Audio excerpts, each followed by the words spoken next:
दिलचस्प और सबक आमोज कहानी हाजिर है। अक्लमंद किसान और जादुई घड़ा।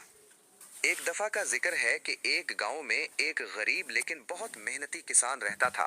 वो दिन भर अपने छोटे से खेत में पसीना बहाता ताकि अपने खानदान का पेट पाल सके।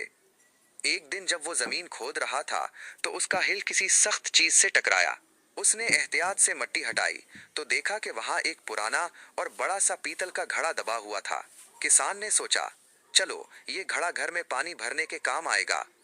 उसने अपना खोदने वाला कुदाल, बेलचा उस घड़े में डाला और थोड़ी देर आराम करने के लिए दरख्त के नीचे बैठ गया। जब वो वापस आया और घड़े से अपना कुदाल निकालने लगा तो वो हैरान रह गया। घड़े के अंदर एक नहीं बल्कि 100 कुदाल मौजूद थे।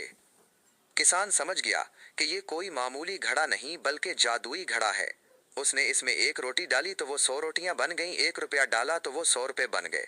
किसान देखते ही देखते अमीर हो गया और उसने अपनी दौलत से गरीबों की मदद करना शुरू कर दी, जिससे उसकी शोहरत दूर दूर तक फैल गई।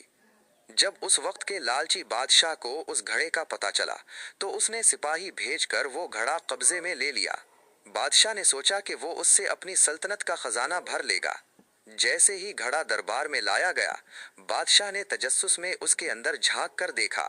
बदकिस्मती से उसका तवाजुन बिगड़ा और वो खुद घड़े के अंदर गिर गया।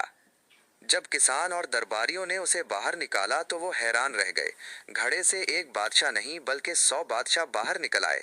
अब हर कोई दावीज करने लगा कि वो असल बादशाह है और आपस में लड़ने लगे।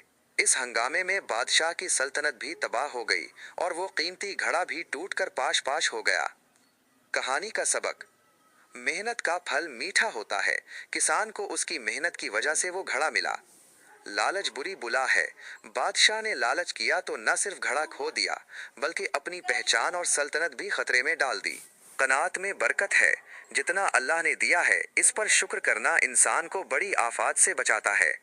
क्या आपको ये कहानी पसंद आई या मैं किसी और मौजू पर कोई कहानी सुनाऊं?